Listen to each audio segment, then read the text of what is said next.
अंगं हरे पुलकभूषणमाश्रयन्ती भृङ्गाङ्गनेव मुकुलाभरणं तमालम् अङ्गीकृता किल विभूतिरपाङ्गलीला माङ्गल्यदास्तु मम मङ्गलदेवतायाः मुग्धा मुहुर्विदधति वदने मुरारेः प्रेमत्रपा प्रणिहितानि गतागतानि मालादृशोर्मधुकरीव महोत्पलेया सा मे श्रियं दिशतु सागरसम्भवायाः आमीलिताक्षमधिगम्य मुदा मुकुन्दम् आनन्दकन्दमनिमेषमनङ्गतन्त्रम् आकेकरस्थितकनी निगपक्ष्मनेत्रम् भूत्यै भवेन्मम भुजङ्गशयाङ्गनायाः बाह्वन्तरे मधुजितश्रुतकौस्तुभेया हारावलीव हरिनीलमयी विभाति कामप्रदा भगवतोऽपि कटाक्षमाला कल्याणमावहतु मे कमलालयायाः कालाम्बुदालिललितोरसि कैटभारेः धाराधरे स्फुरति या तडिदङ्गनेव मातुः समस्तजगतां महनीयमूर्तिः भद्राणि मे दिशतु भार्गवनन्दनायाः प्राप्तं पदं प्रथमतः खलु यत्प्रभावात् माङ्गल्यभाजि मधुमातिनि मन्मतेन मय्यापतेत्तदिहमन्तरमीक्षणार्धम् मन्दालसं च मकरालय कन्यकायाः विश्वामरेन्द्रपदविभ्रमदानदक्षम् आनन्दहेतुरधिकं मुरविद्विषोऽपि ईशन्निषीदतु मयि क्षणमीक्षणार्धम् इन्दीवरोदर सहोदरमिन्दिरायाः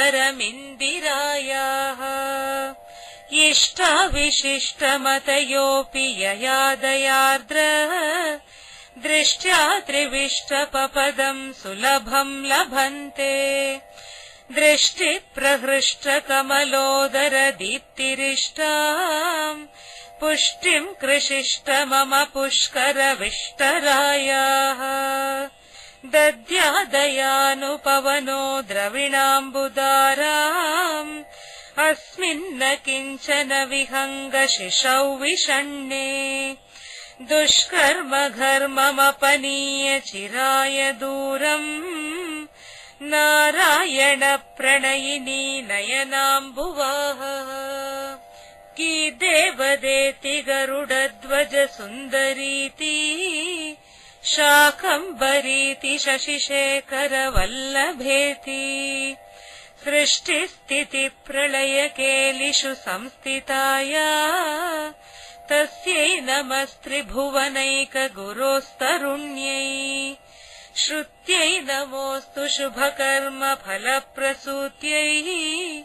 रत्यै नमोऽस्तु रमणीय गुणार्णवायै शक्त्यै नमोऽस्तु शतपत्रनिकेतनायै पुष्ट्यै नमोऽस्तु पुरुषोत्तमवल्लभायै नमोऽस्तु नालीकनिभाननायै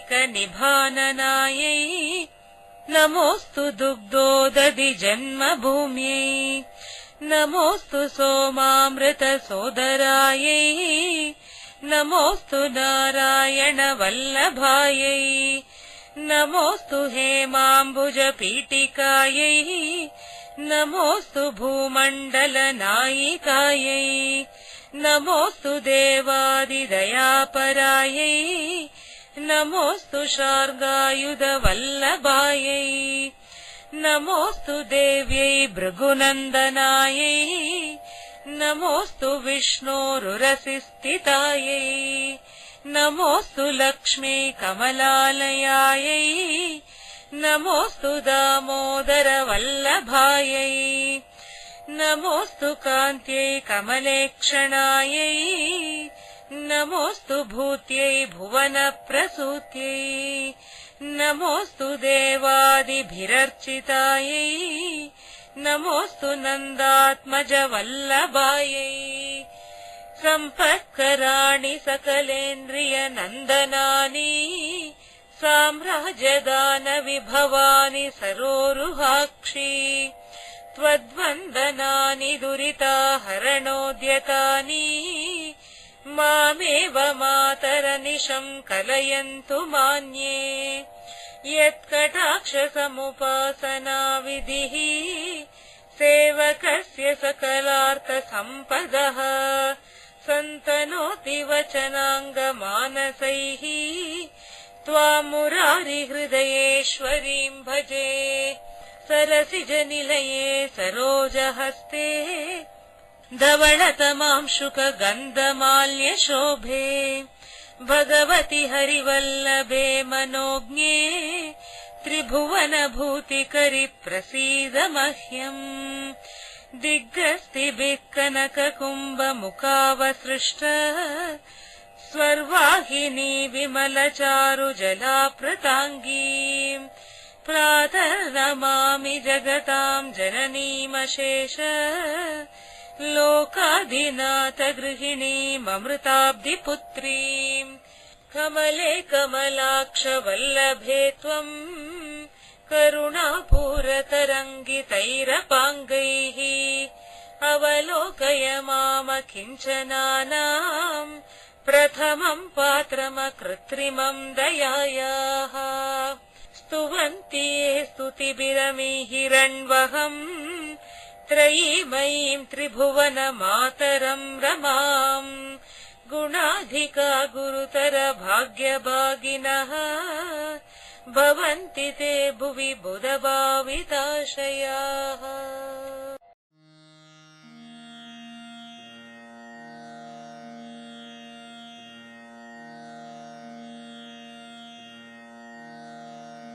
अङ्गम् हरे पुलकभूषणमाश्रयन्ती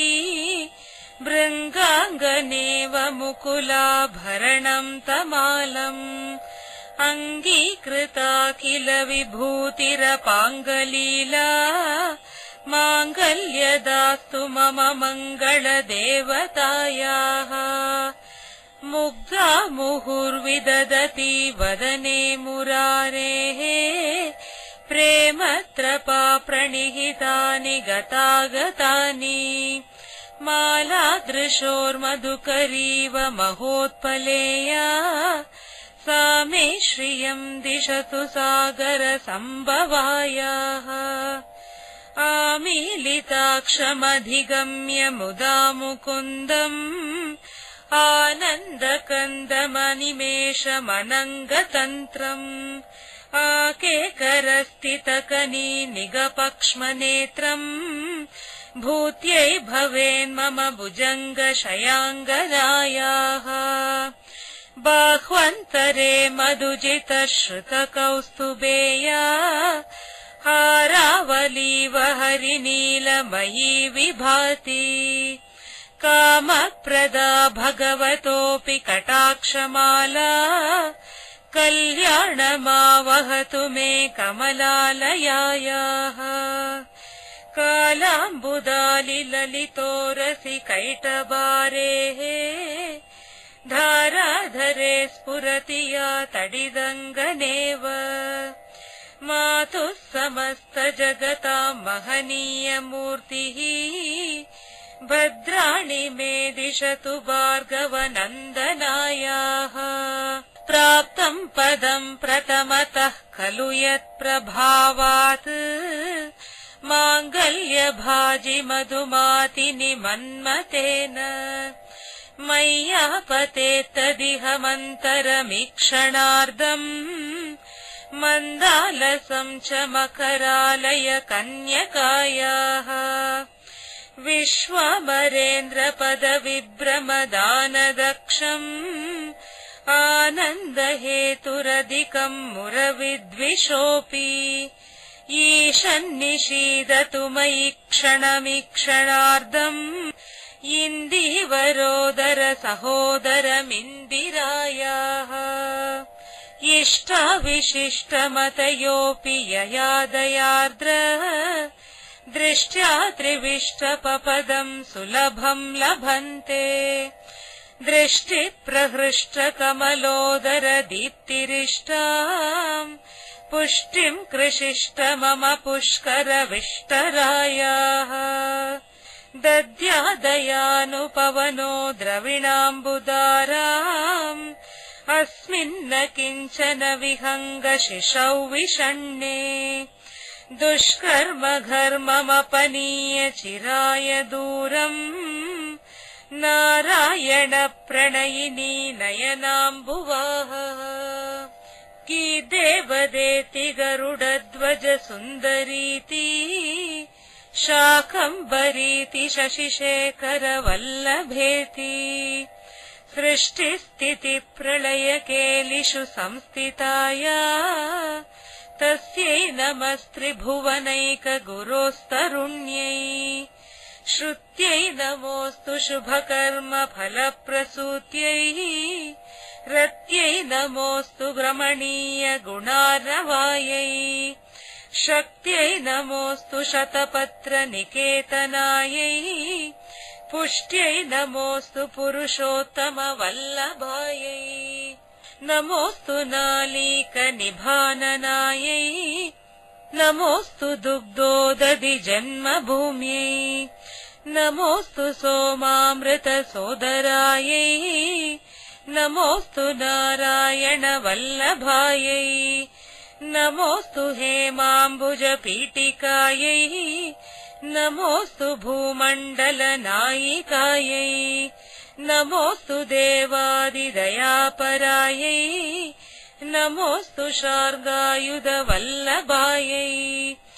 नमोऽस्तु देव्यै भृगुनन्दनायै नमोऽस्तु विष्णोरुरसिस्थितायै नमोऽस्तु लक्ष्मी कमलालयायै नमोऽस्तु दामोदर वल्लभायै नमोऽस्तु कान्त्यै कमलेक्षणायै नमोऽस्तु भूत्यै भुवनप्रसूत्यै नमोऽस्तु देवादिभिरर्चितायै नमोऽस्तु नन्दात्मज वल्लभायै सम्पत्कराणि सकलेन्द्रियनन्दनानि साम्राज्यदान विभवानि सरोरुहाक्षी त्वद्वन्दनानि दुरिताहरणोद्यतानि मामेव मातरनिशम् कलयन्तु मान्ये यत्कटाक्षसमुपासना विधिः सेवकस्य सकलार्थसम्पदः सन्तनोति वचनाङ्गमानसैः त्वां मुरारिहृदयेश्वरीम् भजे सरसिजनिलये सरोजहस्ते धवळतमांशुकगन्धमाल्यशोभे भगवति हरिवल्लभे मनोज्ञे त्रिभुवनभूतिकरि प्रसीद मह्यम् दिग्गस्तिभिक्कनककुम्भमुखावसृष्ट स्वर्वाहिनी विमलचारुजलाप्रताङ्गीम् प्रातः नमामि जगताम् जननीमशेष